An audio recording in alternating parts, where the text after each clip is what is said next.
Hello friends, இன்றைக்கி lunch பாக்ஸுக்கு தயிர் சாதமும் வாழைக்காய் வறுவலும் எப்படி செய்கிறதுன்னு பார்ப்போம் வாங்க. முதல்ல அடுப்பில் எண்ணெய் காஞ்சோன்னே கடுகு, உளுந்தம்பருப்பு, சீரகம் போட்டு பொரிஞ்சோன்னே காஞ்ச மிளகா, பச்சை மிளகா, கருவேப்பிலை, இஞ்சி கொஞ்சம் சின்னதாக கட் பண்ணி நச்சு போடணும், இல்லைன்னா கடிப்படுற மாதிரி இருக்கும். எல்லாத்தையும் போட்டு நல்லா பொரிஞ்சோன்னே இந்த சாதத்தை கொட்டி நல்லா சூடு வர வரைக்கும் நல்லா கிளறணும். இந்த சாதம் மொதல் நாள் நைட்டே வடித்து தண்ணி ஊற்றி வச்சுருந்தோம். தண்ணியை நல்லா இறுக்க புழிஞ்சு வச்சுருக்கோம். அதையும் அதில் கொட்டி நல்லா கிளறி நல்லா சூடு வரணும். சூடு வர வரைக்கும் கிளறிட்டு அப்புறமா அதில் கொஞ்சம் பால், தயிரும் மிக்ஸ் பண்ணி கலந்து உப்பு போட்டு இறக்குனா ரெடி ஆயிரும். இது சூடாகிட்டே இருக்கிற நேரத்தில் சைடில் வாழைக்காய் வறுத்தரலாம்.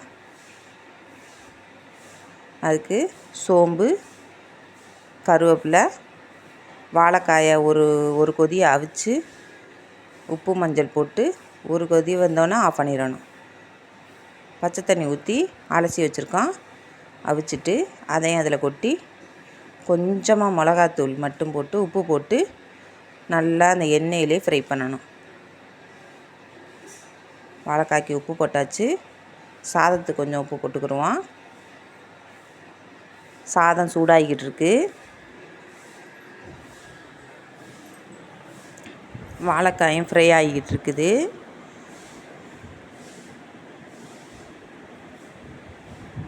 பாருங்கள், அந்த எண்ணெயிலே நல்லா ஃப்ரை பண்ணணும்.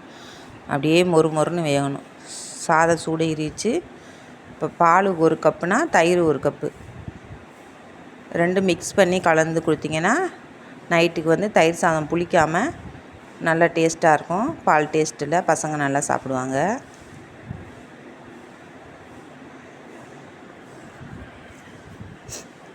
ஊற்றி நல்லா கிளறிட்டா தயிர் சாதம் ரெடி ஆயிடுச்சு. தயிர் சாதத்துக்கு இந்த வாழைக்காய் வறுவலுக்கும் சூப்பராக இருக்கும் ஃப்ரெண்ட்ஸ். இது மாதிரி செஞ்சு கொடுங்க. டிஃபன் பாக்ஸ் கட்டும்போது இந்த மிளகாயெல்லாம் தனியாக ஒதுக்கிட்டு கட்டி கொடுங்க. வெறும் சாதத்தை மட்டும் பசங்க சாப்பிட்றதுக்கு நல்லாயிருக்கும். வாழைக்காயும் ரெடி ஆயிடுச்சு. நல்லா கிறிஸ்பியாக மொறு மொறுன்னு அந்த எண்ணெயிலே நல்லா வேகணும். வாழைக்காய் வெந்துச்சுன்னா ரெடி ஆயிரும். தயிர் சாதம் வாழைக்காயும் ரெடி. இதில் கடைசியாக கொஞ்சம் கொத்தமல்லி கட் பண்ணி போட்டு இறக்க வேண்டியதே. நைஸாக கட் பண்ணி போட்டுக்கிறணும், இல்லைன்னா பொறைக்கி போடுற மாதிரி இருக்கும். நைஸாக கட் பண்ணி போட்டு இறக்கணும். லஞ்ச் பாக்ஸ் ரெடி ஆயிடுச்சு ஃப்ரெண்ட்ஸ். தயிர் சாதம் வாழைக்காய் இது மாதிரி செஞ்சு கொடுங்க. Bye friends, thank you.